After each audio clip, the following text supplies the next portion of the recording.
tuned into the truth frequency. Your protection from deception. This is Truth Frequency Radio.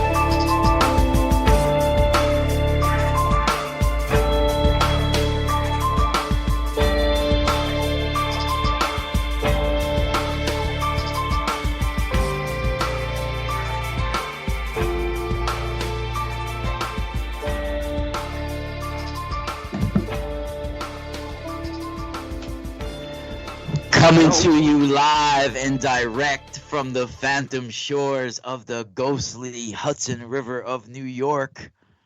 Hi, my name is Ra Castaldo, and you have stepped inside the eye of Ra Soul Station Radio, live on the Truth Frequency Radio Network from the lower Hudson River here, the phantom shores, the ghostly shores of the Hudson River of New York. It is September 4th. 2021 Labor Day weekend, and I have a very special treat for you guys out there, whether you guys are listening to us on Truth Frequency Radio right here at tfrlive.com/chat. If you want to join the chat room or talk stream live, or if you're listening to us on iHeartRadio or an alternative radio or paranormal radio app, or wherever you're listening to us embedded in the Matrix. Tonight we have the one and only Mr. Jorge Martin coming to us live from Puerto Rico. I've been interviewing Jorge on and off, I think since 2014, I believe, and he's always really an amazing guest, and he's a very special person and a friend of mine, and it's one of my most personal favorites to have on and to interview. And Jorge, in fact, has been an investigative reporter and journalist in Puerto Rico and the Caribbean, and, reporting on things all over the world, in fact, for many years. In fact, I first saw him on Unsolved Mysteries in the 90s, reporting about the Chupacabra from Puerto Rico. And since then, he's been on so many radio shows and TV shows, magazines out there, and I really want to welcome tonight Jorge Martin back on the show. Jorge, you're with us, buddy? Yes. We're nice, right? How are you? How's it going? How's the weather down there? Very hot. Yeah, you guys Very didn't hot. you guys didn't get hit by the storm bad, did you, recently? No, not really. No, it passed by under the island, so we had no problems at all. Oh, that's good, because I know you guys were getting pounded for years, and I was very worried about you, my friend, when you guys were down there. In 2017, there was a very heavy storm that destroyed everything here in Puerto Rico. Yeah, and that's also something that we can discuss as well, because that seemed more mysterious than anything. I mean, there's so much that you report, and it's been I think it's been about 3 years, maybe even since you've been on the show. So there's so much to get into. And, yes. For those that don't know out there, Jorge, like I said, has been reporting for many, many decades about the mysterious happenings in Puerto Rico, from UFOs to Stargates to encounters with of his own son. He has reported on the show, being a former police officer in Puerto Rico. That's correct, yes. So it's really amazing. And, I have a 2-hour show tonight, Jorge, so you could stay on as long as you want. If you want to stay on for the whole show, or for an hour, or for however long, it's up to you. But no problem with me. Yes. So the first thing maybe we could start into that I'm interested in, that I was just thinking about before you came on, is there's a Arecibo, right? Yeah, the Arecibo Radio Observatory. Yeah, this place has now been deactivated, right? It was That's, all of a sudden. that's correct. That's So correct. It was deactivated after the collapse of the antenna system and everything there in last November. yeah, it first had like an injury to it, right? And then it slowly deteriorated from there. Do you think now? I know that this area is it's close by La Cueva del Indio and those caves, right? And the megalithic sites or rocks or something over there. The special caves La, near there. La Cova del Indio is located at the sea line, more or less, into the north of the area. But the area of the Arecibo Radio Observatory, many people don't know this, right? But it has been a hotspot for UFOs too for many years, okay, for decades. If you move around in the town of Arecibo towards the area where the Radio Observatory was located at, you receive lots of accounts of the people who live in the surroundings who have witnessed UFOs, large triangle-shaped craft, flying saucer, with big size, many things like that. Okay, we have spoken and interviewed the security guards at the center, and they came forward and said everything they have witnessed there. Large UFOs, cylinder-shaped crafts right on top of the antenna system and everything in several locations. So you can have an idea with that. But also, that you remember,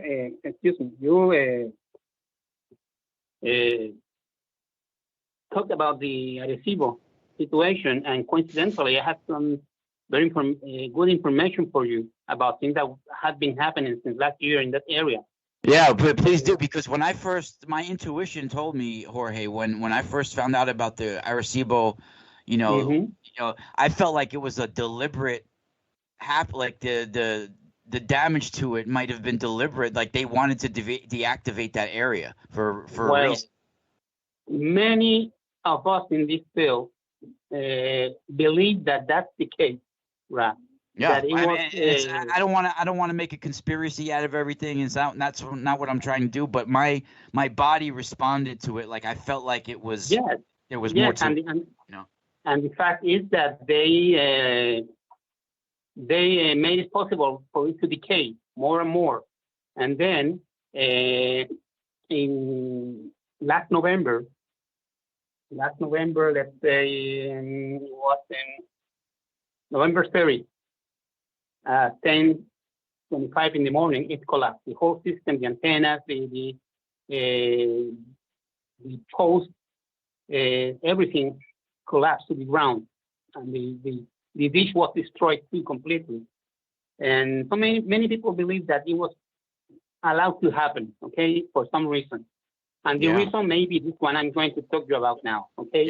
Yeah. And last year, that happened in November 30, 2020. But there have been many sightings in the area for some time. And on April 28, 2020, there was a couple, the Mrs. Norma Rodriguez and her husband, who were driving their car down to the area of Mayagüez in the west part of Puerto Rico. And they were driving on road 22, Expressway 22, that goes from San Juan to the west part of the island by the northern shore of the island. And they were driving right in front of the area where the observatory was located at, but closer to the sea line, okay?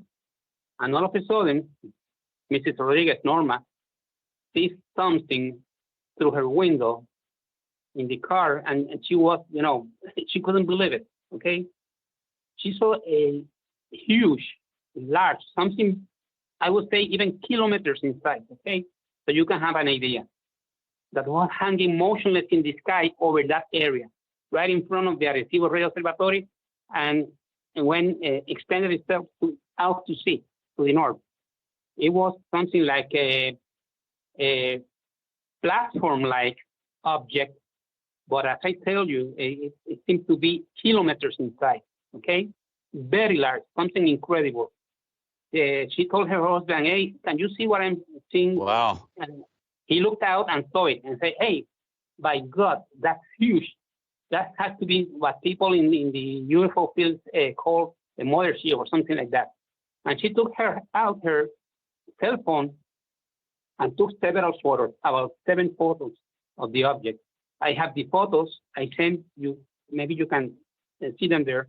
I sent you several pictures taken by her of this huge object, and you can see it right between the clouds, standing there motionless in the sky. And it's really huge. It's something incredible. I had never seen pictures like this before. They look like something out of the Independence Day movie.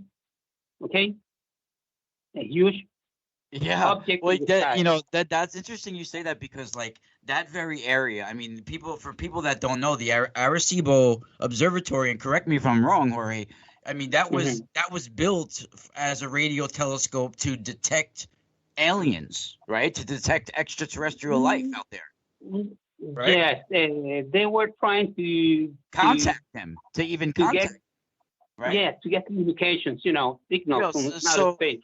so what's the coincidence that something would show up right above that area? In fact, a mothership type thing, where obviously they're sending out some sort of frequencies and signals to contact them, and for them to show for something to show up maybe from even another dimension or from wherever it's showing up. Who knows? Who knows? Yeah. But the truth is that, the fact is that humongous thing was there in the sky right over the place. Okay.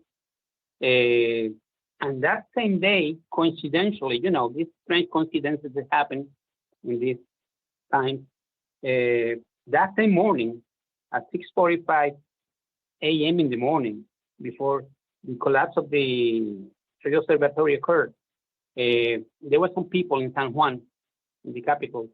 They were in the building of the education department here in Puerto Rico, and a very high story in the building, and several supervisors, women, who were working there at that moment, saw something through the window, through the glass window, that they couldn't believe. And they began screaming, "Hey, look at that, what's that?" And one of them took out her cell phone too and began taking a video, which I sent you a copy of. You have it there. Okay. What was filmed in that video is that to the north of San Juan, north of where the international airport in San Juan is located, up in Isla Verde, huge laser-like beams of light, really big beams of light were coming out from under the sea and shooting out towards some clouds over the area. That happened for several minutes. Okay, they went up into the sky, into this cloud. Then the column of light came down again, moved a little to the west. The same thing happened. It came down again, and it continued for several minutes as the beams of light were moving more and more to the west. But the thing is that I made some stills from the video, some images, and I used some digital filters such as polarization and other filters from Photoshop to check them out. And I found those are amazing, by the way, the artistic creations that you do of people's experiences. I would love for you to do some of that of my experiences. Yeah. Mm-hmm. Those are amazing. Well, the thing is that when I checked with these digital filters, the images of these beams of light that were going up to the sky, to this cloud, I could see that there was something inside the beam of light. A strange, large object was going upward, to the cloud, in the middle of the beam of light, and it was much more brighter than the beam of light itself, And inside a cloud that was over where this side was going on, the situation, there was something very huge of a rectangular shape that was hiding itself inside a cloud too.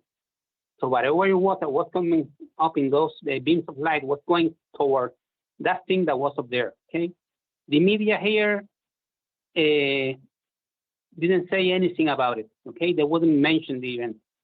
Damn. So. Yeah, they don't mention anything, the media there, right? And that happened the same day that the Rio Observatory collapsed.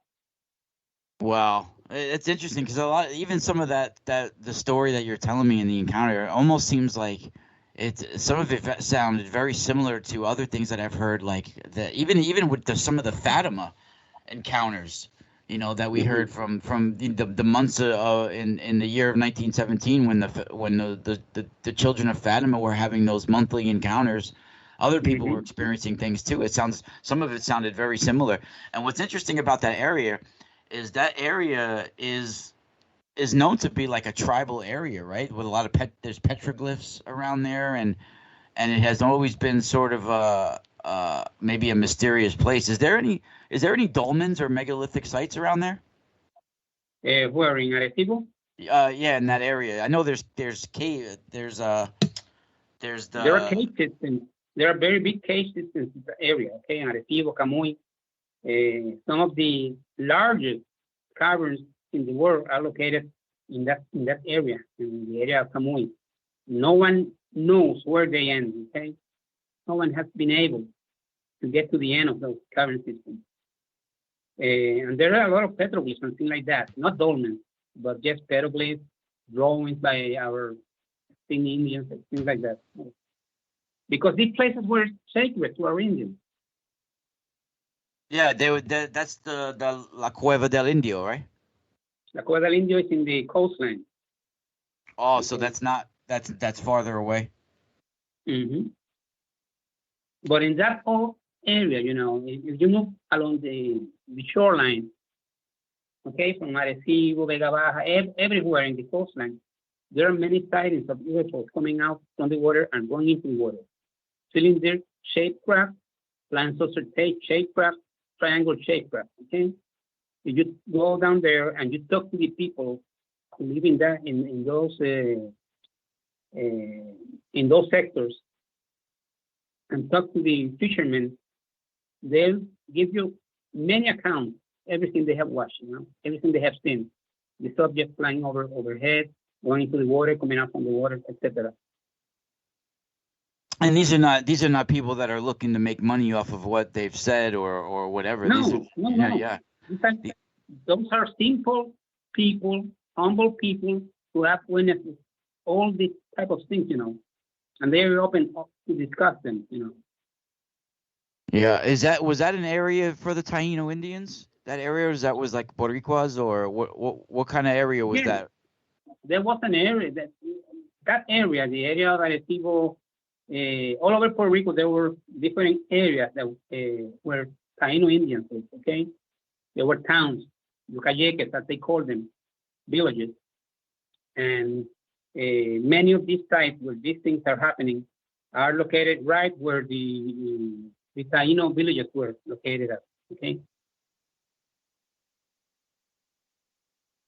Yeah, that's interesting. I think, in fact, Puerto Rico is a very special area. I mean, we hear tales of Atlantis, and the Caribbean, and I'm wondering, even with those cave systems, if there's like, have you ever found like encounters of like reptilian beings or some sort of serpent type beings that would come from the caves or be around the caves? No, but in Puerto Rico, there's something that has been going on for some years now, that our people is having many encounters with gargoyle-like creatures. Okay. Gargoyle-like, yeah. Gargoyle-like, I think there's some sort of like beings. angelic intelligences or fallen angels or something, even.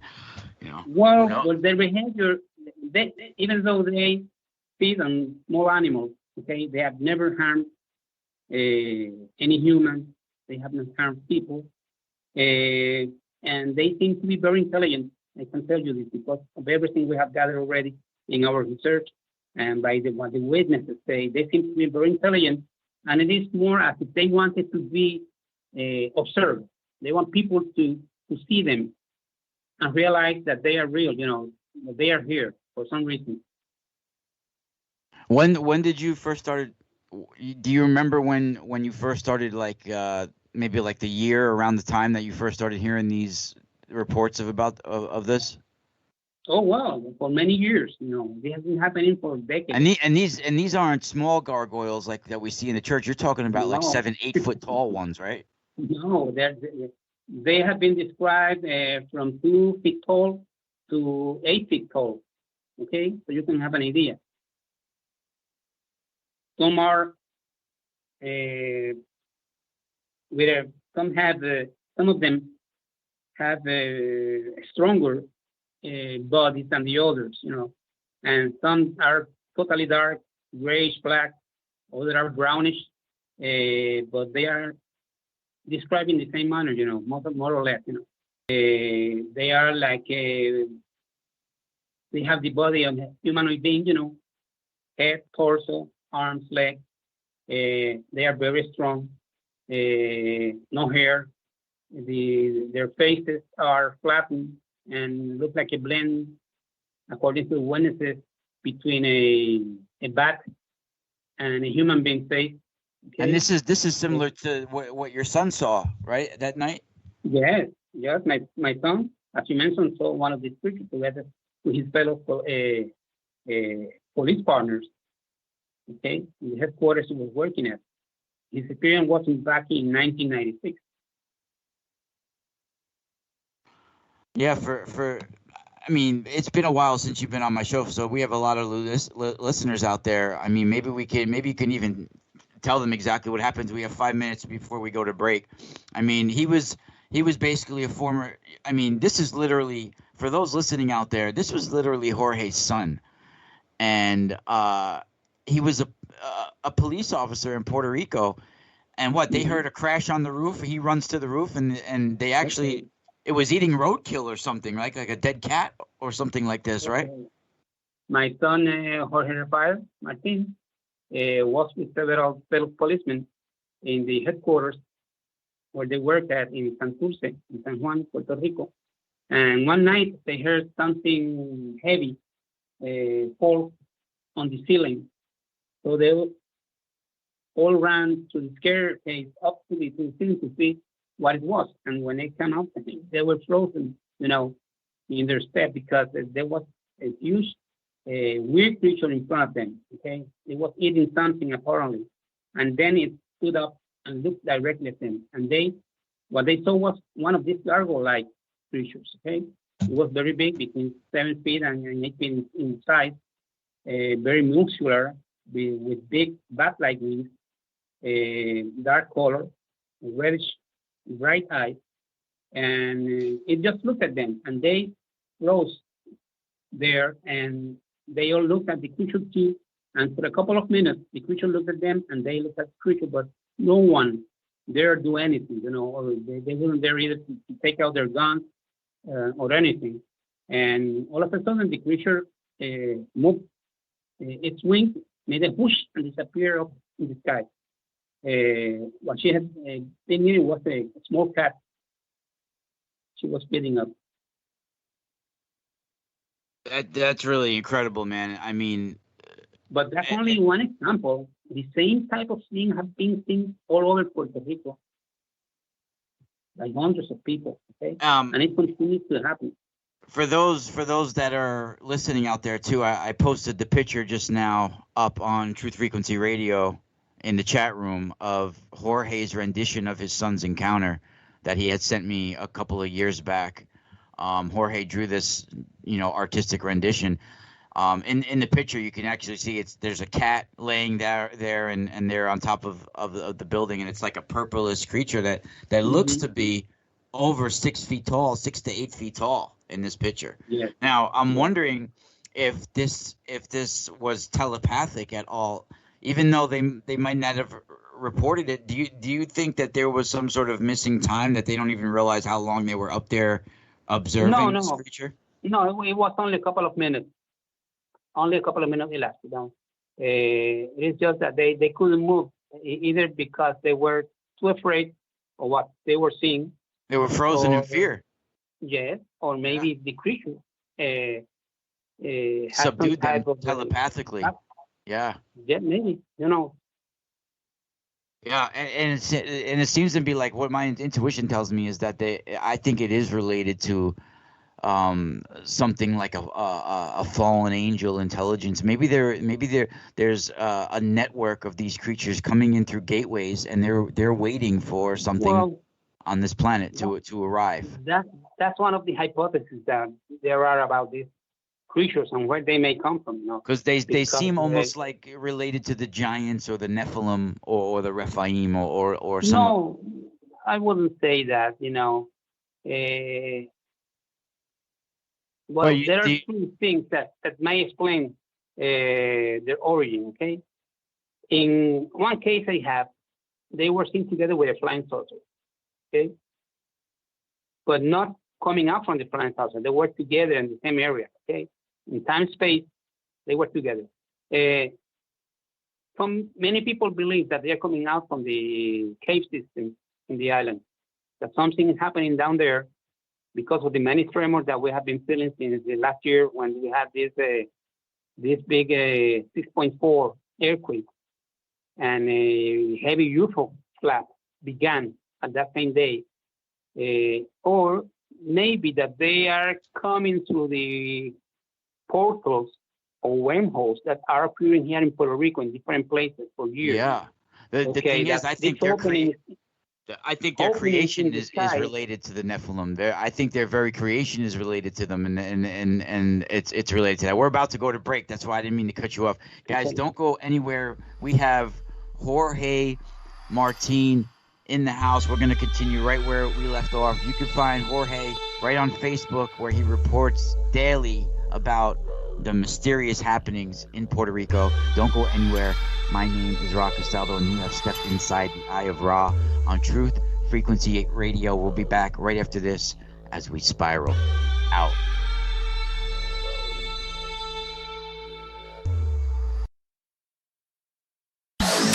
No hate, no hype, no fear. We are EFR, your protection from deception.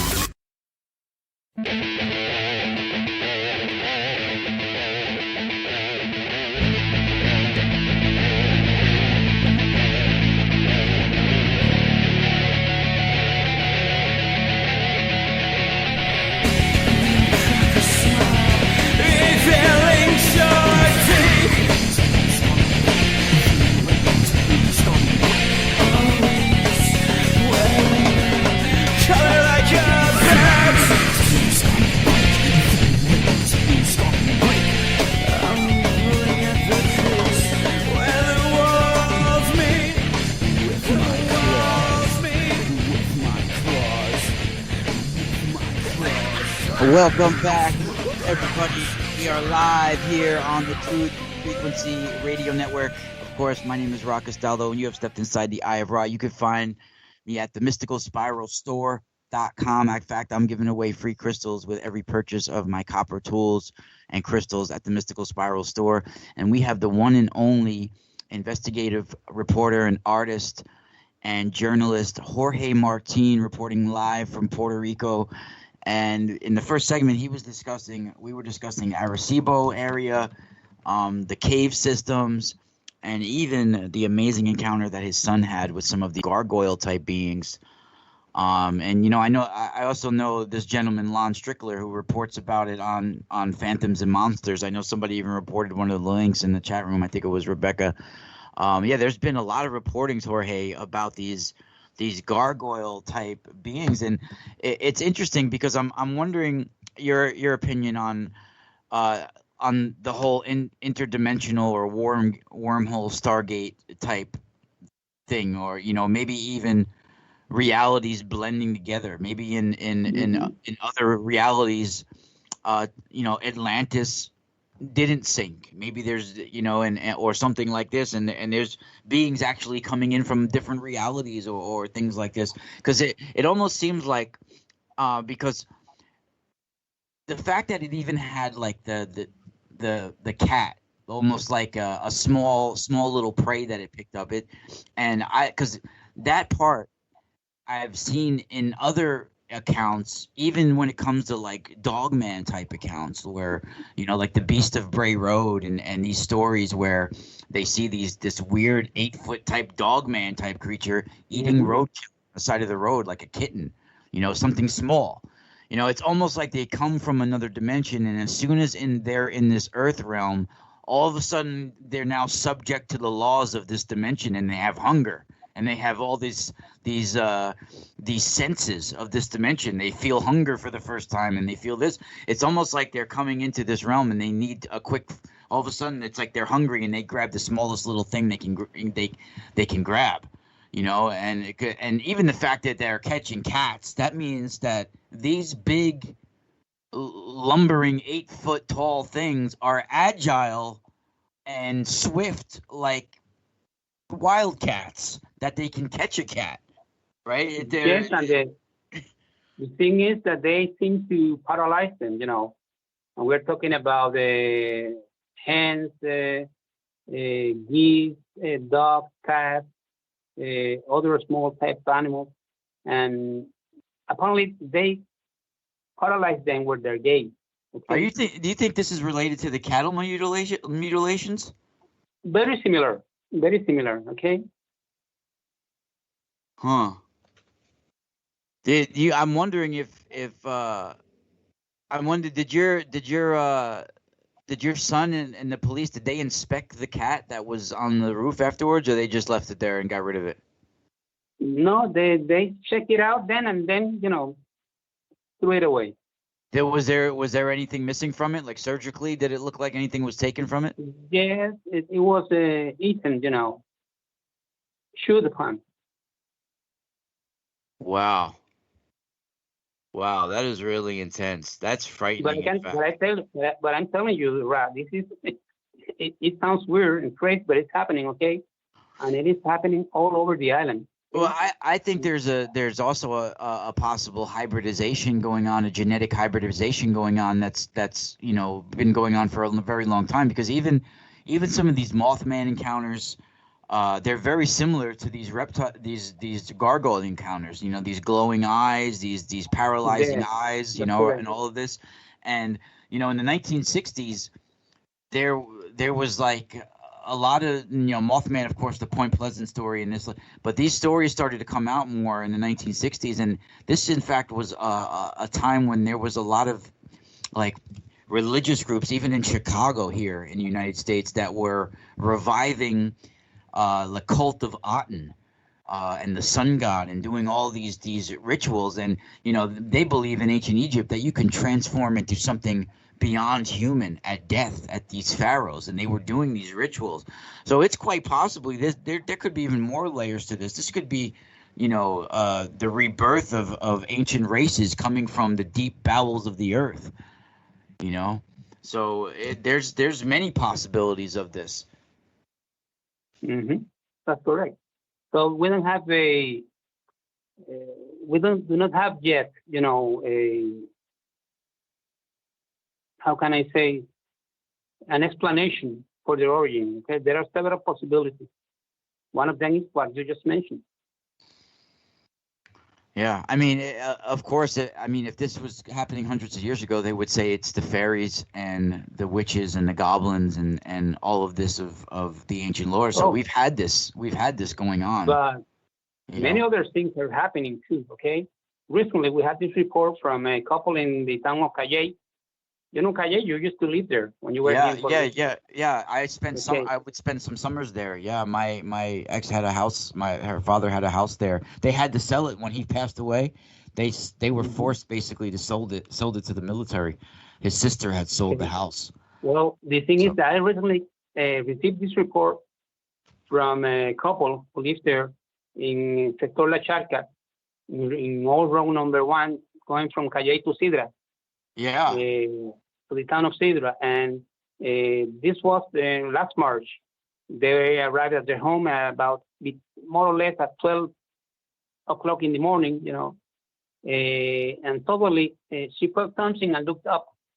They were outside the home still, and she felt something, looked up, and saw this thing flying by over them. It was something. She described it as a man thing.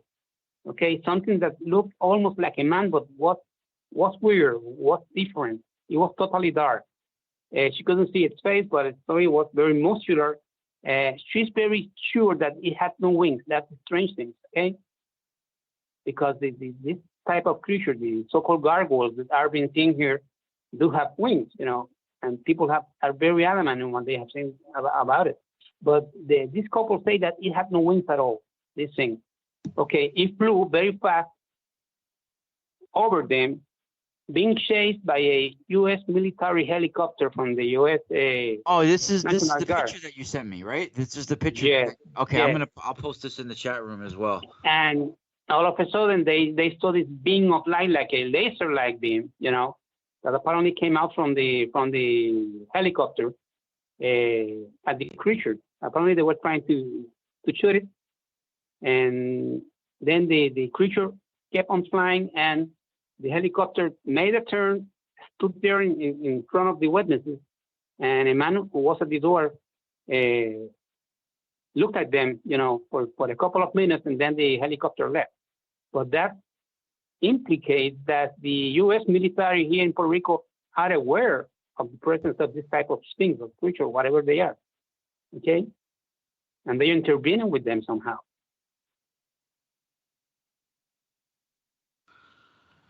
Yeah, I mean, and this is going on all over the island, right? I mean, it's Do you think this is the just the Puerto Rican military? We're talking about like the U.S. Navy and the U.S. military as well, because this is. I'm sure the U.S. Navy somehow is involved with this because in the past, whenever something like this happened or there were UFO events or UFO crashes here, the main agency involved with the situation always was the U.S. Navy. Okay, it was not the Air Force or the Army; it was the U.S. Navy. And the personnel came out from U.S. Naval Station, Russell Road, that was located in Ceiba, in the east of the island of Puerto Rico. Okay, in this case, the helicopter involved apparently is from the U.S. National Guard, and the helicopter left towards the south of Puerto Rico, where the Salinas U.S. Army Reserve Base is located at. Okay. I mean, if it was right there next to it, that means it had to have been tracking it and following it. Yeah, you know? Yeah. So, Apparently, they were following it already. Okay, and these people just by accident saw what happened. that's pretty intense. Did their report go public in Puerto Rico, or is just did it like? Is it just like you're reporting it now with me and just on Facebook, or do you think did it really go? Did she like report it out in the public? The problem here in Puerto Rico is that since the year 2000, all reports of this type of events are silenced by the media here. Okay.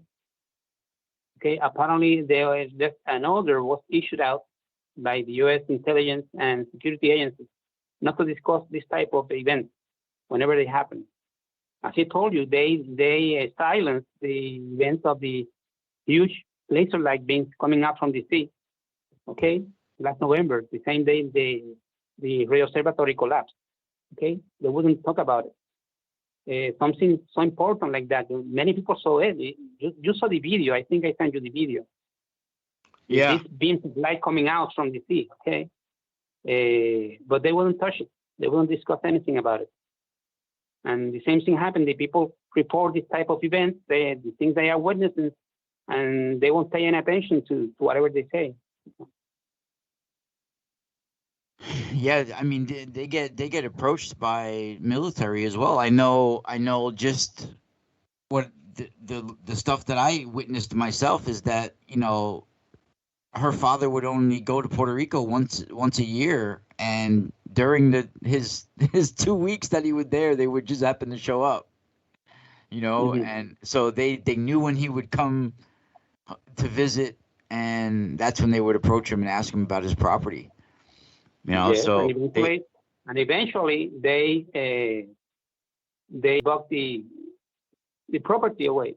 So yep. And that surrounding area, I don't know if that's common, you know, or if okay. it was just. The thing is, the thing is that the U.S. authorities, okay, military and intelligence authorities are aware that this is happening in Puerto Rico, okay? That something weird is happening in Puerto Rico. This is much too frequent, okay? Much too real. People is seeing all these things happen, and the authorities have become concerned about the situation. Also, in year 2000, as you know, I published a book after doing some investigation in the island of Vieques in the east, where the U.S. Navy used to have two bases. Okay, one of them was used to do target practices and bombing practices, something like that, and were restricted. But that area was being used by the U.S. Navy for a secret alien UFO contact program. Okay, I talked to many people who came forward, people who work even with the U.S. Navy, and they told me about the large flying saucer type craft that landed there many times during the practices, and they were ordered out by the high-level officers from Russell Road who were there, and the people from the Raytheon Corporation. Okay, and the officers remained there doing something with that huge flying saucer type craft that landed there. Okay, and many other things like that. And I published a book with all the revelations that were given to me by the people who live there, the fishermen, policemen, security people from the U.S. Navy, etc., etc. Apparently that the authorities didn't like that very much, you know. Since then, apparently they ordered the media here not to discuss this type of thing. Were there stories of people, like citizens, getting military abducted in that area? Well, not at this moment, but I know a couple of cases years ago when there was a UFO crash in the Yunque Rainforest, okay, in the east. Oh, that's a big area. That's an amazing spot that we talked about before. El Yunque Rainforest. That forest is known for the many UFO alien incidents that have occurred there, and the many encounters people have had with these different type of creatures there, both human-looking and humanoid-looking. Okay, there's even a portal there that opens in the forest. Okay, in the ground, a hole appears. It's not a porthole or anything like that. It's just a hole appears. As if the forest and the ground disappears, dematerializes. Okay, and crafts go into that hole or come out from that hole. Many very deep underground. Okay, the witnesses have seen like structures with many lights. Okay, down there, and all of a sudden it closes again and nothing is seen. You know, but it has been witnessed in several occasions. All that is happening there in the rainforest. Okay, at this moment, the rainforest is very controlled by the U.S. military and the U.S. Forestry Service. Okay, under the excuse of keeping it neat after the effect of the Maria hurricane and things like that. You know, but the real truth is that they are trying to keep things secret. Okay, and secure away from the eyes of prime people. What went on there? That's been an area where it seems that gateways, like something is opening in those areas, Yes. and things are coming out. I would say that Puerto Rico, because of all of this, I would say that Puerto Rico is a country of portals. Okay? Stargates. Stargates. That's correct. That's correct. And the authorities are aware of it, and they know that underground the island, okay, in at least two different places, there apparently is some type of alien installation or something. Now I know a lot of people, of course, go missing just naturally. People go hiking, people fall, people die, people drown. You know, people have accidents all the time. But is there an extraordinary amount of missing people, and especially young people? No, not really. Not really. But do you think a lot of it goes unreported like it would in America? Because in America, I think maybe more things would get reported than so in Puerto Rico. No, but because here, you know, it is known when something like that happens. Okay, but I have this. Because things are more, people don't I realize have, for things are example, more hardcore in Puerto Rico, even in Dominican Republic, just in general. Like even like when I just the time I spent there, when the neighbor's dog would get sick, he hung it from the tree in the backyard. We don't do that. come on, We don't do that in America. don't tell me that. Come on, no. But I have this case, for example, okay?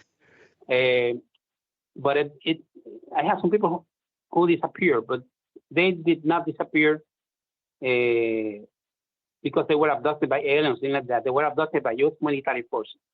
Yeah, Okay? wow. In 1984, when a UFO crashed in the rainforest, okay, Yeah. there was a main object, okay, from which two smaller objects came out from, and they all three of them crashed in different sites in the rainforest. Okay, there was a huge UFO recovery operation by the U.S. Wow. military.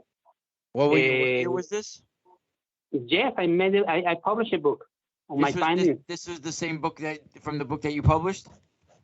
The book I published is the El Yunque, Portal to Other Worlds. The other book is the one I talked to you about the Vieques situation. Yeah. Vieques, bombing range of the Sercan. I gotta get these books. Okay. But the thing is that in 1984, when that crash happened there, okay, in February 16, 1984, the area was closed up, okay? Wow. To everyone. Even the forestry service personnel couldn't go in there, okay? It was on the totally military control and people from the intelligence agencies and security agencies, people from the CIA, etc. But I had sources, people who were there in the retrieval operation and who work with security. And they told me many things about what they witnessed there. But there are also other people who tried to get into the area of the crash because they believe that maybe it was UFO related, but also maybe it was an airplane that fell there. They want to see if people were hurt. Yeah. That's what the media here said at first, that it was an airplane apparently had fallen there. But no, it was the UFO and the two smaller UFO that came out from the main one. They were recovered. Bodies of aliens were recovered. I have witnesses of all of this. And there were three young men who went up there and they would not be allowed to get into the area by the road. There was some people, military people and police people who wouldn't let anyone go into the rainforest. So they went through the mountain itself, okay, through the forest, and began climbing, going up. And all of a sudden they heard this lot of noise, and they had to hid themselves because there was a lot of military personnel there, armed personnel. There were people in civilian clothing. They believe there were some security people, maybe FBI or CIA or whatever. And many people dressed with anti-contamination suits with many strange instruments, checking in the area and getting things out, They became afraid. And two of them wanted to go back down again, okay, because of all the activity they saw there. And they were afraid that if they were caught there, something bad could happen to them, Yeah. But one of them, Jose Pagan, wouldn't do it. He said that if he went all that night all up there with all that effort, he wanted to see what was really going on there. So he wouldn't leave. And the others, Frankie Arana and Jose Pagan, Guzman, the other guy, told them, okay, we are going down to the road again. Okay, we'll wait for you there until you come down. They waited for about 2-3 hours there when all of a sudden they see him, they see Pagan coming down, escorted, grabbed in his arm by two very strong U.S. Navy men, okay? Damn. And he was put into a black car, and these Navy people got into the car with him, and some people dressed in civilian clothing, and they went down in the car. And they followed from a distance, because they were afraid what might happen. They followed from a distance, and the car eventually went to the Roosevelt Road Naval Station, okay? And the car stopped there, at the gate, at the entrance, and they entered too, because by those days there was an open house, in the base, an activity to show people, youngsters, the facilities, and try to convince them to become members of the U.S. Navy, enroll and things like that. So they said that they were there because they were curious about the open house, and if they could have, how do you say in English? An excursion inside the base. An invitation, like an invitation. Yes. Yes, and when they looked, they saw Jose Pagan inside the car, and they tried to approach him, but he made a gesture with his eyes and with his left head, telling them not to get closer, not to do anything. They understood the message, and they left. They were very afraid, and they wouldn't know what to say to his mother, who lived in Carolina, here in San Juan.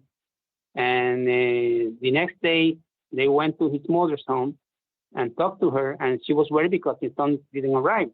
Wait, Jose Pagan never arrived? Never arrived, okay? But they wouldn't tell her anything because they were afraid and felt bad about not doing anything when they had the chance. But they were too afraid of what might happen to them if these people knew that they were with him too.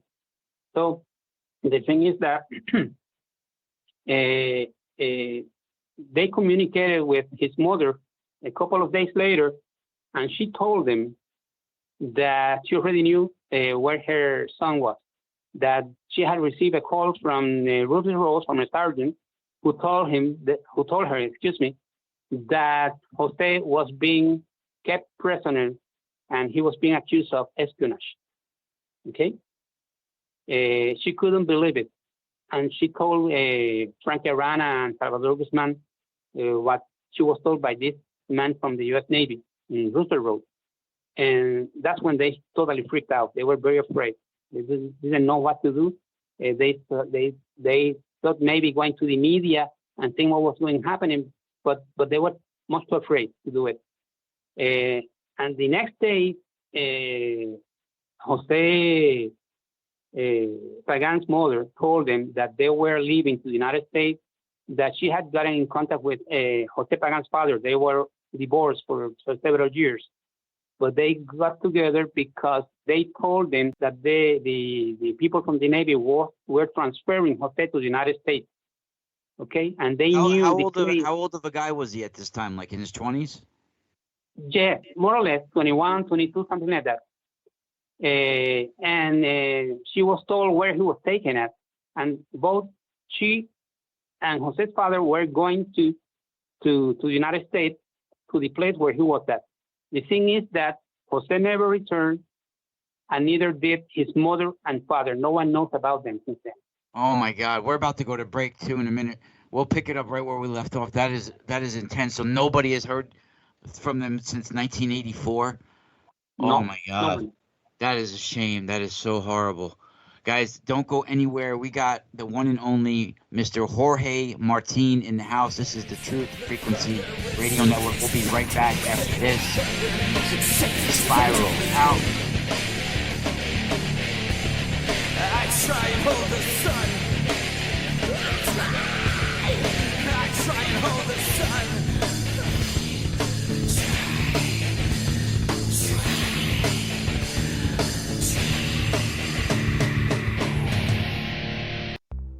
Censorship and regulation is becoming an ever-growing. This is Truth Frequency Radio. The wicked ones obviously under heavy Masonic influence.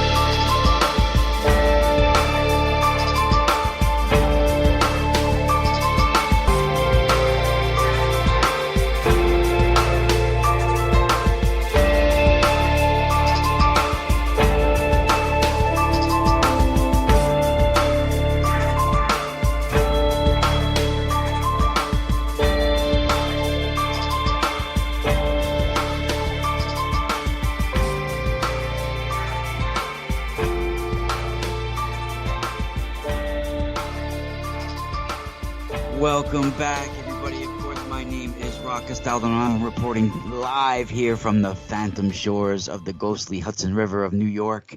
And we have the one and only Mr. Jorge Martin coming to us live from Puerto Rico. It is Saturday night, September. This is Labor Day weekend, in fact, September 4th, 2021. And I'm very happy and excited to be sharing some time with my buddy Jorge Martin. And Jorge, in this second half of the show, I wanted to get a little bit deeper. And there's something I really wanted to bring up with you. And I'm very interested, and I think this is going to be very interesting for other people to hear this as well. And I think it has exactly to do with news that you were, I believe, the one of the first persons to break the news officially about in the 90s, and I think it's related to that as well. Is and if I can find some of this information, then I'm pretty sure the U.S. government and other intelligences out there would have found this information, and most likely they're working with other intelligences out there. What I found too is and it was in 94 where you first started talking about the Chupacabra, right? Mm-hmm. Well, and now people when they hear about the Chupacabra, they think they will try to laugh it off like it's almost a joke or something now, or they make fun of it. But I believe it's something really serious, because what I have found when I've been looking into ancient Egyptians' writings, right? And I've been studying for decades, in fact, and I started to find in some of the Egyptian writings, like almost code for genetic information, adding proteins, genetic cloning, genetic replication, and especially things that has to do with DNA and E. coli, and how certain E. coli bacteria and bacteriophages, what they call, carry DNA and get added to the gut. And then I started seeing a lot of the Egyptian symbols started to be similar to a lot of the genetic symbolism, even what bacteria look like, and bacteriophages and all of this. And then I started to make the connection with a lot of the Egyptian writing and a lot of ancient writings with genetic knowledge that we have just started discovering over the last 20, 30 years on our planet, and when I see that the Chupacabra, and I started to read some of your reports, even back in the 90s when I first started to read some of your stuff and see your reports, this thing was actually, and it's uncommon for the United States government, first of all, to be testing on Puerto Rican soil. They've been doing that for years, and that's been, I think, pretty much noticed. So it could have been some sort of creature, not only maybe even connected to the government, but connected to another dimension or another existence, but that was pulling sort of genetic samples out of things, and something more intense. Because wasn't it like literally injecting like something inside the body and being able to pull certain samples out of the body, literally, and certain things that had to do with even E. coli as well? Well, I wouldn't say E. coli, but there's something to what you're saying, okay? As you know, I was the first person who studied the phenomena of the so-called Chupacabra, which I prefer to call the anomalous biological entity, because the... Anomalous biological entity, ABE? Yeah. Yes. ABE, yes. Because the name Chupacabra was given by the Puerto Rican comedian here in Puerto Rico named Silverio Perez. In a show, he heard about these things that were apparently sucking out the blood of goats and other types of animals here in Puerto Rico. And that's a Chupacabra. That's a goat sucker. But he was making a joke, and the name stuck. The media immediately, used the name to identify the creature. I can tell you this. It is not a genetic experiment, okay? I have more information now about the apparent origin. It seems to be alien related. Is it an alien race? Do you think that's this genetic experiment? I don't know if even though it behaves in a somewhat intelligent way, they have been seen for many years. I have accounts in 1972 that associate them with humanoid type of alien creatures, okay, and flying saucers. So In the rainforest, in a Yunque. Well, like an offshoot hybrid of a gray, almost something like that. Well, I really don't know, but the thing is that you said something about they injecting something in the animal, they victimize, Yeah. etc. We have information. Back in 1995, there were so many incidents of animals that were mutilated and leakage and blood extracted from them, etc., by these creatures. There were many cases in which animals, when they were examined, the necropsies were made on them, autopsies. It was found by the veterinarians and the experts that several internal organs, complete internal organs, had disappeared from the animals. But there were no openings, only small holes, like with the width of a pencil or a pen, Yeah. And it was impossible for these complete organs to disappear from inside the animal through these very small holes. And you witnessed this yourself too, right? You've seen some of these animals. Yes, numerous cases and carcasses of animals, etc. The thing is that the Puerto Rico Agricultural Department, in some of the cases, found that the animals were covered by this strange-looking viscous liquid, and they took samples, and they sent the samples to the Ames laboratory in Iowa. And the Ames laboratory is the one involved with the genetic studies for the U.S. Agricultural Department. Okay. Yeah. And when the results came back to Puerto Rico, they were totally crazy. Okay. I have people inside, close to the Secretary of Agriculture here in Puerto Rico, who told me that the thing is that when they checked this liquid in the laboratory in Iowa, they found out it was some type of enzyme. It was like a protein enzyme of some kind they couldn't identify very well, but that worked in a fashion similar to those of flies. Flies don't have a mouth and teeth like we do and other animals. They exert out this liquid that dissolves the tissues, okay? Apparently, these creatures, they have a long pointy appendage that they insert into the animals. And through that, they insert this liquid, this enzyme, and the organs dissolve, and they absorb them, Wow. They blur them, absorb them. And when the authorities here in the agricultural department found that, they were just going crazy. They were totally afraid that it was go out to the public and there would be a panic situation here. But nothing happened. I got in contact with these people I have inside the agricultural department.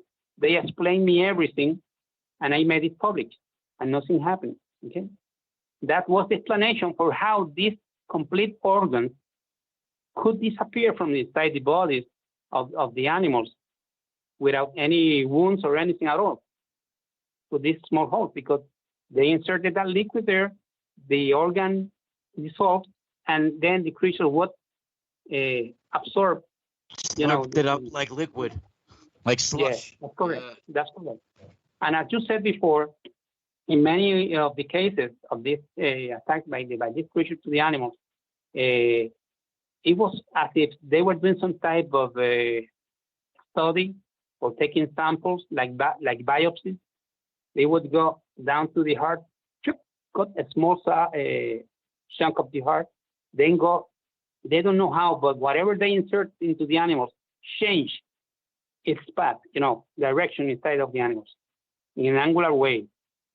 Then went down to the kidney, took a piece of the kidney, then went down to the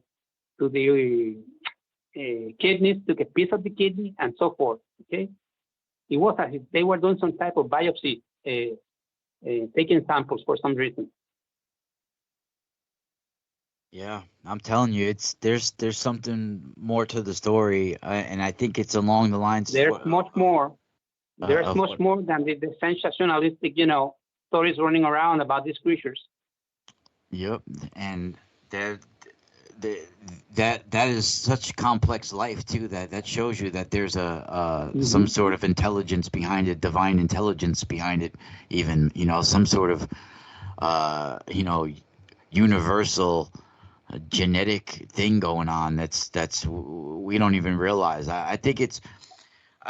Do you still have reports to this day of Chupacabra? Yes. Or It continues to happen, not as much as before, but it continues to happen.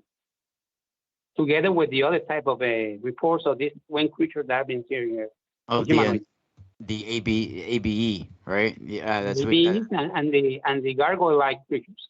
Well, it's interesting because the ones that they talk about in I think it's like Texas area of New York and different places. They're more like animals that have mange. It's weird how they confused. No, that's not correct. Because the thing that they are showing, for some time they have been showing pictures of an animal that seems to have mange. But when you check these pictures, you can see that they are either dogs, dead dogs with mange. Yeah, that's something completely different. Or so I don't want people to.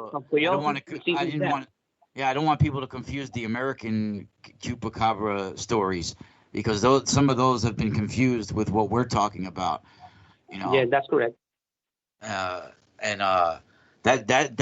before we went to break, that's really crazy. We didn't get to talk about it for a second with that the Pagan family disappeared. Do you hopefully that nothing bad happened to them. Maybe they were relocated. Let's hope that. Let's hope they were relocated somewhere. To who? The Pagan family. Well, my feeling is that they were relocated somewhere, and they are not allowed to get in touch with anyone they knew. Okay, I don't think they were harming in any way. Maybe they were taken to some U.S. military base where they are kept at, living their lives, but they are not allowed to communicate with anyone here in Puerto Rico or anywhere else about what happened. Because I have another similar case, okay, but I won't talk about that. Yeah, no, if you want, go ahead. No, I have another similar case in which a couple, a young woman and her husband, they were recently married when that happened, when the object fell there in Yunque in 1984. Yeah. And they happened to see it happen. They saw the crash. But unfortunately for them, there were military forces in the area that found them. Okay, and they had taken pictures. This is known because they were allowed to communicate with some relatives who live here in Puerto Rico in the area of Levittown, in Toalta, in the north part of Puerto Rico, by letter, so that they could know that they were okay, etc., etc. How did the government first know that they took pictures? They made them because they were in their honeymoon, and instead of traveling to some other place or going to a hotel, they were nature lovers, and they went to the rainforest. Wow! And they were seen. They made a campsite there and went up to the tower in Mount Britain, the watchtower up there in the mountain, next to Yunque Mountain, one of the highest points in the forest. Wow. And that's when it happened, apparently. This was given to me through relatives, okay? They were allowed to communicate with their relatives here to tell them that they were okay, that they have been taken, the same as in the other case. And all they knew was that they were taken to some place that was very cold. They said that where they were staying at, it was very cold all the time. So they believe they were maybe in Alaska, but they are not sure of it, okay? But they have not seen them since that happened. Damn, so they were literally relocated across the world. Yes, that's correct. Well, and the parents of this couple, know that they have already a grandchildren, and they have never been able to see them or know them. Yeah, that's Because horrible. they were receiving a letter from the couple that was sent to a NASA facility in Texas. It would be a censor by intelligence officers and sent then to the parents here in Puerto Rico. The parents of Puerto Rico read the letters, wrote letters to them too, which were censored too, okay, and given to this couple, and so like that, that's the way things work out. But they never knew where they were. Wow. I mean, what did you ever hear stories of what was actually found at that site? Yes, I have everything. I published it in a book. What do you think there was anything alive, like any living beings, or do you think there was? In the 1984 case incident, they recovered bodies. Okay, there are witnesses of this. Okay, there was another, more or less, similar event that happened in 1987, but it was not a crash. It was a landing. One flying saucer type craft. One flying saucer type craft landed in the forest, but there were already U.S. military forces there waiting for them, and they captured the craft. They couldn't capture the crewmen. Okay, they escaped into the forest and they weren't being chased by the military, but they captured the craft. And the craft, I know this because I talked to a man who was in U.S. federal security in a very high level, who had to do with this. And after the 1984 incident that happened there, the U.S. authorities built a secret facility, something like Area 51, but with a much smaller size in the rainforest, in a secret place. And because they knew that an event of the same sort might have occurred again, which it happened in 1987.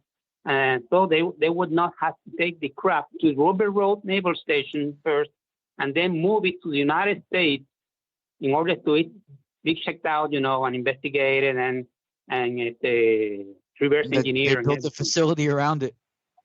They built a facility there somewhere where they took the craft, this other craft. Okay. Wow, I'm wondering if the whole facility itself is not built on a power spot or portal spot. Well, or around it. For all I know, it is close by. It is close by because they are checking on everything there. Yeah, and of course that's the biggest hotspot is the El Yunque, the rainforest. Mm-hmm. That's the reason. That's the reason why many people complain that they go up there to the rainforest, which allegedly is a public a forest park. Okay, and all of a sudden a whole group of military people dressed in black come out with guns. Okay, and order them to leave the area.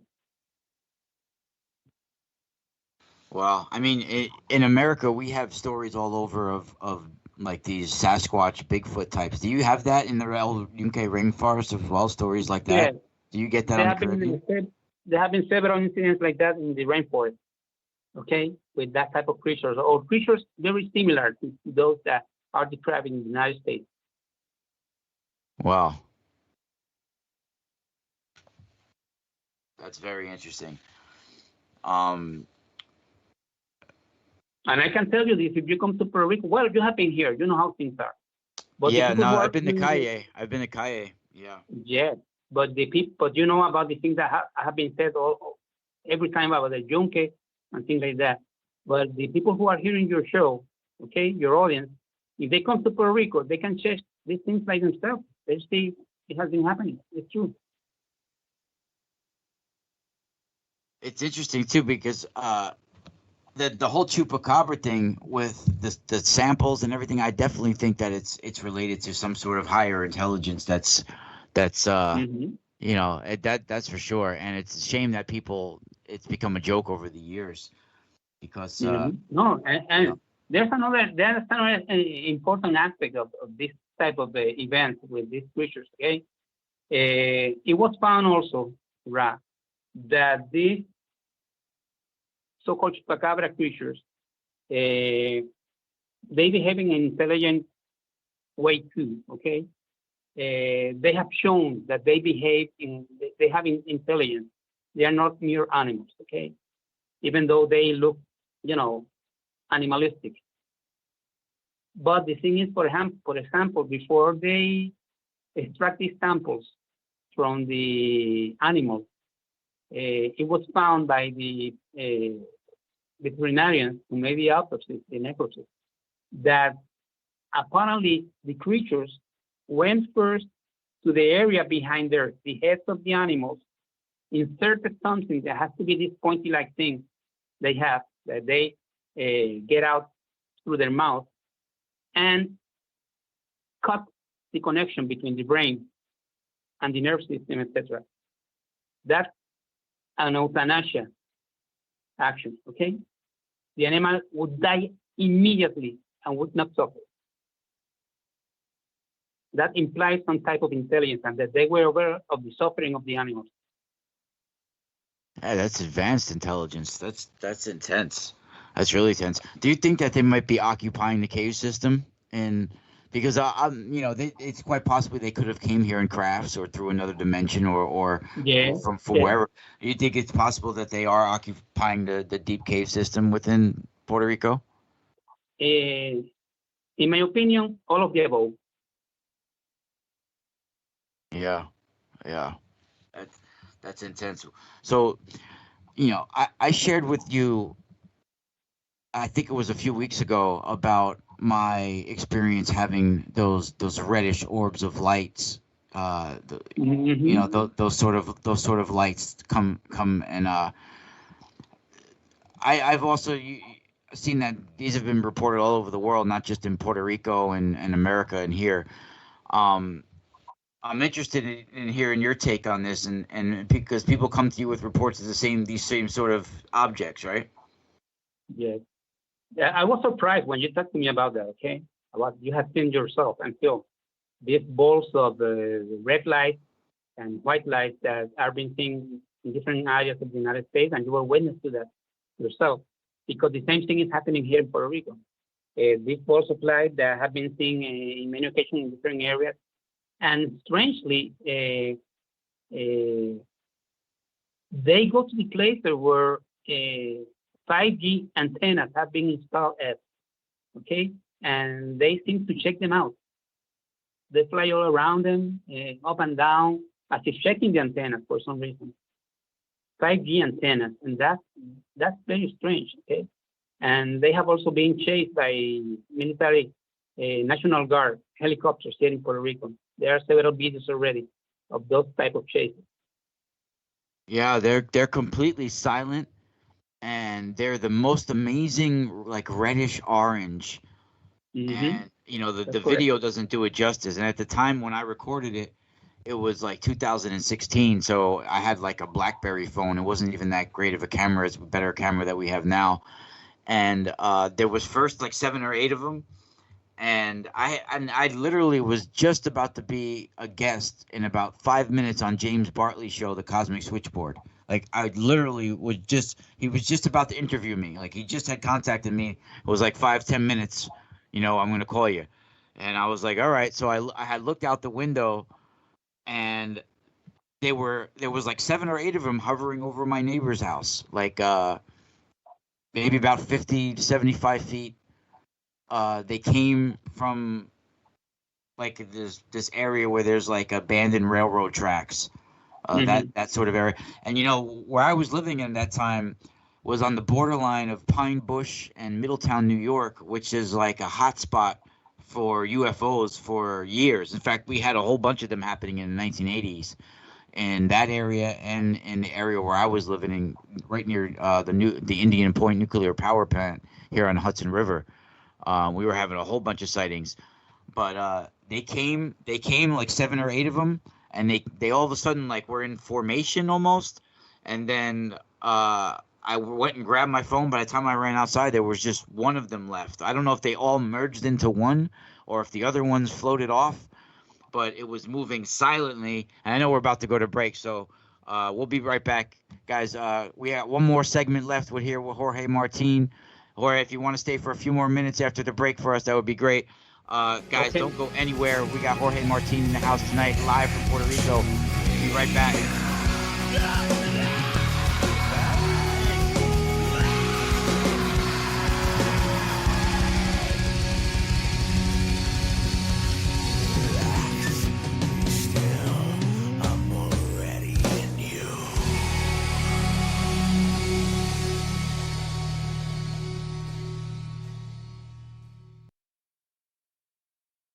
Real people, real radio.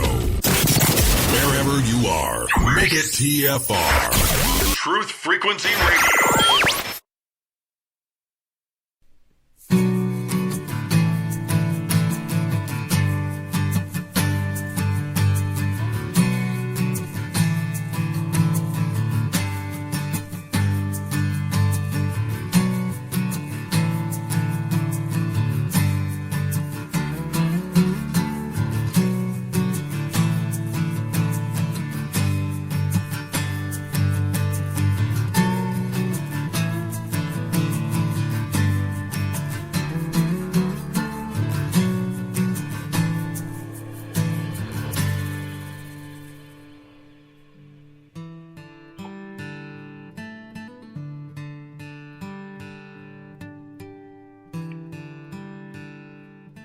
Welcome back, everybody. We're here live on the Truth Frequency Radio Network. Whether you're listening to us right here on Truth Frequency Radio or on iHeartRadio, TalkStream Live, wherever you're listening to us embedded in this matrix tonight, thank you for joining us. Jorge, is there somewhere that people can support your work or donate or buy your books that you recommend? What? Excuse me. At this moment, we're trying to publish again the books in a PDF fashion, electronically, to serve them in the internet. But we are not finished yet with the preparations. All right, so definitely let me know so I can provide that for our listeners. Mm-hmm. When you're ready to promote anything, please let me know, and we'll definitely have you back on anytime you want. I was thinking before too. I was thinking before too when I wrote it down. The even the incident with your son when he was that. I was wondering why, that gargoyle type huge creature ended up just out of all the buildings landing on the police station. You think it was because they had like high internet antennas, or was that the highest building in the area? Anything like that? Because that seems like an awful. I think it was something at random, Just randomly. Yes, by those days in that same area, in many places, these creatures were observed. They would go down to the road in front of the cars, chase cars, go down to buildings, and would allow themselves to be seen by the people who live in those buildings. Many such things, as is happening now in most part of Puerto Rico. So since all this activity has been sort of accelerating over the years, have you also been getting reports of like more paranormal activity and reports of people having nightmare? Have you been affected through nightmares or paranormal activity or anything? No, nothing like that. No, nothing like that. But has there been like a lot of reports of? But I can tell you that the activity here continues, the UFO activity and the activity pertaining to the presence of this type of creatures and alien creatures, in different parts of Puerto Rico. Recently, last July 20, this year, 2021, there was a UFO crash in the area of Rincon, out at sea. Okay, you know Rincon, Wow, the tell me place about that. in the west of Rincon, of Puerto Rico. There's a sector called Rincon that is an excellent place for surfers to come and surf. Okay, and several events, have happened there, pertaining to the surfing sport. And the thing is that last July 20, some people were hiking in a mountain area in front of the coastline, and saw this flying saucer type craft going down, falling to the sea, and began taking pictures, snapshots. I can tell you some of the pictures. And then the object fell into the water, and you could see this column of water jumping out as the object fell. It was a physical craft, or like a ball of light type thing? No, it was a physical craft, an oval-shaped craft, flying saucer type craft, metallic looking. And this column of water jumped out, as it fell into the water.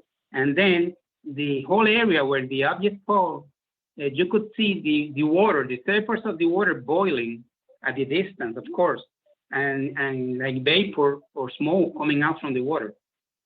Okay, and then from that same side, 6 smaller UFOs of the same shape, oval-shaped UFOs, came out and then flew out away to the south and disappeared. Okay, they took pictures of all of this, and now I've been said that for almost a week after that event happened, there was a big ship anchored in the same area where the event occurred. Okay, that seemed to have cranes, etc. And now a picture came out of a U.S.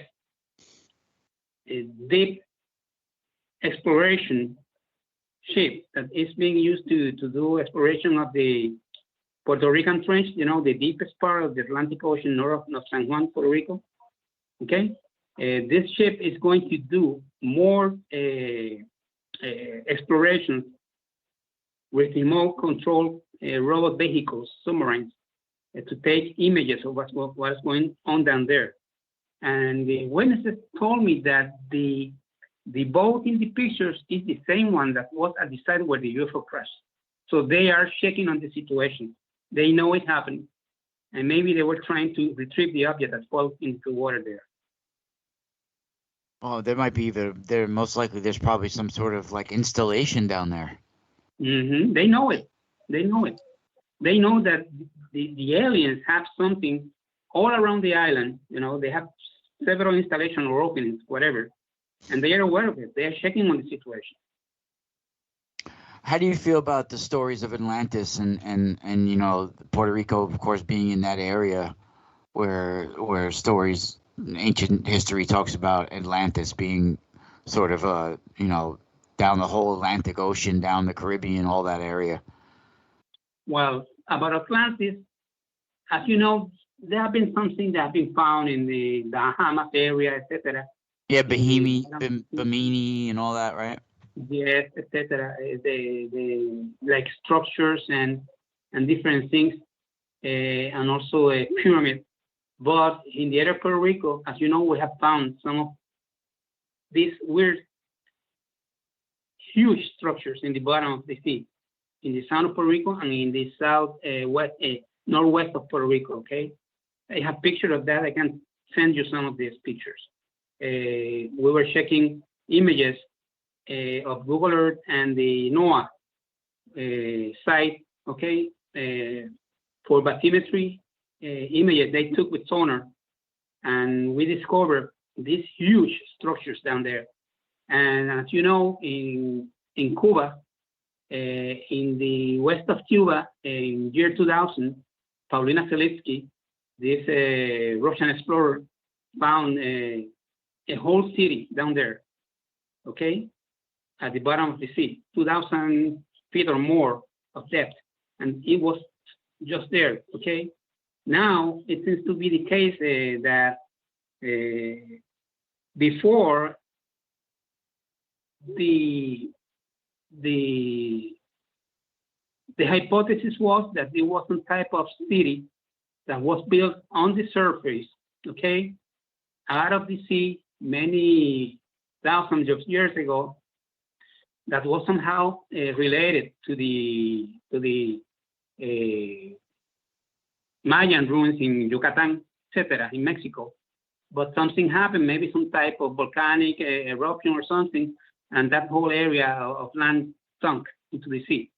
Okay, but now it has been proven that that's not the case. Whatever's down there, that city with buildings, pyramids, roads, etc., was built on dry land. It did not sink to that depth, okay? So it seems to be now that there's a new theory that maybe, well, we know that Puerto Rico, Cuba, the Dominican Republic, Jamaica, and all the islands, these arch islands that go down to Venezuela in the east, many millennia of years ago, was a single land of a single mass of land. Okay, they were united. That was an archway of land, a big one, and it seems to be the case that maybe the area in between, which is now called the Caribbean Sea. The Caribbean Sea did not exist in that time. It was dry land. Okay, it was dry, forested, inhabited land that went down to Venezuela and was united with the South America, and everything was one single mass of land. But something happened, apparently some type of seismic cataclysm that cracked, okay, the areas between what are now the islands of Puerto Rico, Santo Domingo, Cuba, and the other islands, and the sea got into this area of land, okay, and the sea covered everything. That seems to be the case now. Yeah, that's amazing. You know, that it's almost like I've always said that maybe Atlantis is sort of like our ocean, like our ocean floor is the ceiling of Atlantis. You know, we're built on top of it. You know, yeah, that's very interesting. So what's your? Go ahead. What were you gonna say? Well, it seems to be the case that apparently the cultures that lived in that land that sunk, that was covered by water, okay, by the ocean. The Atlantic Ocean got through and submerged all that land there. Maybe related to what's going on in the rainforest, okay? Because we have found something I can discuss later with you that seems to imply that there was a mother culture, okay, in all this area that had to do also with the cultures in Ecuador and Lake Titicaca and Tiahuanaco, and the structures there that have symbols similar to those of the Anunnakis and Sumerians. Wow. The buildings down there in Cuba, Paulina Felitsky said that the images they have taken by their submarines show that there are symbols inscribed in the walls of these buildings and pyramids there, and they are similar to the Anunnaki type symbols that have been found in Tiahuanaco in South America and Bolivia. Okay, and some of the things that have been found here in Puerto Rico seem to be also related to that. The so-called stone library of the Chieftain Agüeybana in Puerto Rico, which are thousands of years old and have some strange writing and symbols that seem to be some of them Anunnaki and of other cultures too. Those were found here in Puerto Rico, in Guayanilla, in the south. Everything seems to be related. There was a single culture that covered all from the United States down, apparently, to the South American continent. I'm wondering. And maybe the so-called old world is not the real old world. The old world was already here in America. I'm wondering what the. I mean, you guys, of course, everywhere has their forms of psychics and mediums, or you have curanderos, right? Or what are they called? Mm-hmm. Right. Do a lot of them make reports of what they feel the activity in Puerto Rico is going on? Do they talk about it at all? Have you heard of any of them Not saying much, not much of them. No. At no? least I have not heard anything like that. Because I have my own intuitions of what I feel. Some of it, I'm wondering what their interpretations on. Is there activity of like satanic cults in Puerto Rico and that sort of activity in these jungles and because even the military we find in America are related to Satanism and satanic cults and this activity. So I'm wondering if you guys find some of this activity even in the rainforest and throughout Puerto Rico. No satanic activity, but as you know, there's in the Caribbean, there's this belief in Santeria. Yeah. It's like a voodoo type of religion. And yes, there have been some findings in the rainforest of people who have made, how do you say, cults there. You can see how can I say, the candles they use and different things they use and animal sacrifices that they leave at the side, etc. But that's clearly cult related. Yeah. To Santeria. It has nothing to do with that other type of thing you're talking about. Yeah, I was just wondering if there was more activity picking up of that as well as there's an acceleration of the alien activity and Stargates. Is there also an acceleration of sort of the mysticism and channeling spirits and all of this as well? I understand what you're trying to say. Yeah. So I'm definitely excited to see what you're coming up with next. Have you ever had any personal experiences after all of these decades? I know you know, of course, your son we've reported, but have you ever had any personal experiences? Has your dreams been affected sometimes? Have you ever had any of your own UFOs encountered or? Yes, I have never seen an alien, anything like that, but I have seen several UFOs, alien crafts, flying saucer type crafts, cylinder-shaped craft, that sort of thing. So whenever I was not expecting it, I was not looking for the experience, it just happened. Yeah. So where do you think this is all going? We have only a few minutes left. What's your personal opinion? Where a lot of these, after all of these decades, you have to have some sort of personal experience. Do you think we're sort of accelerating towards a certain event globally? That there's sort of even the virus that's going on, everything that's happening on the planet. There's something genetically happening, like a cosmic virus is changing this planet, sort of. Well, at this moment, I do believe that something seems to be happening that is accelerating something that's going to happen soon. Okay, something very big. As I told you before, last year in January we had this strong earthquake, and since that happened, we have been experiencing a very powerful UFO flap. A wave of sightings, encounters with beings, with all these type of creatures, etc. And it does not stop. It just continues going on and on and on and on. And at the same time, this other weird thing what I told you about this rays of light, this laser light, the beings coming out. I saw that. I saw the videos. Those were pretty intense. And for those that want copies of the videos, you guys can contact me, and I'm going to post them right here in the chat room at I think that, tfrlive.com/chat. and also that huge platform like UFO that seem to be kilometers in size, okay, over the island, and other things that have been happening too. So it seems And it seemed to be incline going. me- It seemed to be going from down to up.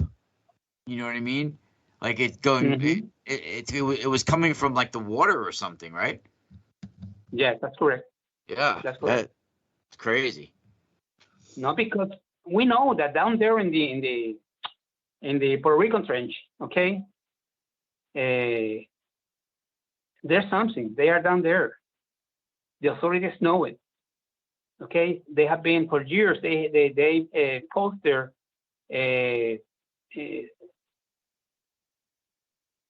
Coast Guard vessels.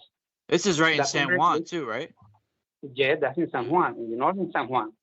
Okay, and for years, the U.S. authorities have been posted down there in the Puerto Rican Trench, boats, vessels from the Coast Guard, U.S. Coast Guard, that work with the CIA, doing intelligence work. Okay, they have very sophisticated equipment. They anchor one of those boats north of Puerto Rico, the other one to the west, the other one close to San Thomas, okay, in the east. They triangulate, and they are all the time getting these signals of these creatures, these aliens down there, okay, watching them come out from the water, going to the water, documenting everything. And we know that because we've spoken with people who have worked in those boats, in those vessels of the Coast Guard, okay? So they are aware of the situation. As a matter of fact, in some of the cases we experience, we work with hypnosis on people who have been abducted here in Puerto Rico. The aliens explained them, and that came out during the hypnosis, okay, just by accident, that the beings had told them that they had bases down there in the Puerto Rico Trench in the north, okay, and that the U.S. military was trying to get into the areas where they know they are down there on the ground under Puerto Rico, that they couldn't do it in the northern area of Puerto Rico because the depth is too big, okay? That's the deepest area in the Atlantic Ocean. But they knew that maybe they could do it in the rainforest, inland, okay? That they were trying to get to them down there. Is that where they have that like ridge? They have like a ridge in the Atlantic Road. There's like a ridge down there in the ocean. I don't know if it's the Mid-Atlantic Ridge or something like that. I forget what it's called. Down there is a very big fault line, okay? And there's a ridge and there's an opening down there that goes very deep.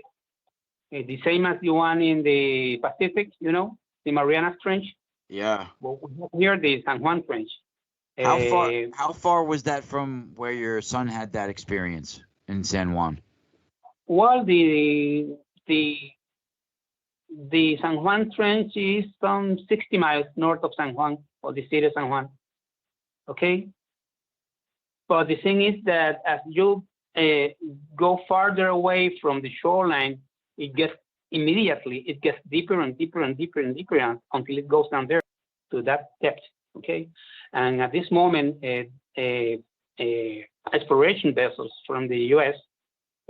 Have been taking images with sonar, with underground, with undersea submarine robot. And so they have 5G underneath there too, then. Well, probably, you know. And the images that are coming out are weird because you see things down there that look similar to apparent buildings, eroded buildings, you know, and ball-shaped things down there in the bottom, and the tic-tac shapes, you know, the way they call now the UFO, the tic-tacs, okay? Things like that in the bottom. And also there's an object out there that looks incredibly similar to the large kilometer-sized platform UFO that was photographed in Puerto Rico, north of Arecibo. and it's resting down there over another section of rectangular in the bottom of the trench. Wow. I sent you some pictures for you to see them. Yeah. Well, yeah, it's truly amazing. Jorge, you definitely gotta come on more often. The U.S. government knows there's something very big pertaining to the UFO presence here in Puerto Rico and pertaining to an ancient civilization. There seems to be remains of that civilization in this area too, as well as in Cuba. Yeah, and they know what? They are aware of it. I think that also our grid, our energy grid is being mapped out for certain reasons, and we could probably get into that next time. Another thing is, allow me to say this before the program. Okay, for years there have been several encounters here in Puerto Rico where people were abducted, and they were told by these beings in their craft that they are down there. Okay, they have facilities down there, and that they are working with the fault lines down there, because those fault lines in the future might cause a cataclysm that will affect both Puerto Rico and the Dominican Republic in a grave way. Okay. Wow, you know what? I didn't want to say it, but they are trying to prevent that. I feel our grid work is being mapped out, and that Puerto Rico might be an area of a future comet strike. And they know it. And I thought that might happen. And I didn't want to say that. But Jorge, I want to thank you for coming on. We only have a minute left. Thank you. I love you, buddy. I hope you always stay safe. Give your best to your family and your wife and everything. And I hope you come on sooner this time. And I'll talk to you soon. Everybody support Mr. Jorge Martin from Puerto Rico. He's been an investigative reporter there for decades, and he always has the most amazing information, and he's been on the pulse of what's happening in Puerto Rico and all the mysterious, anomalous activity happening down there for years. So, guys, we'll be live here next week again inside the Eye of Ra on the Truth Frequency Radio Network. Of course, check out eyeoflife.com and find me at the mysticalspiralstore.com. I'm giving out free crystals with every purchase, so check me out at the mysticalspiralstore.com. I'll see you guys next week, and we're about to spiral out. Shout out to the chat. I try and hold the sun. I try and hold the sun.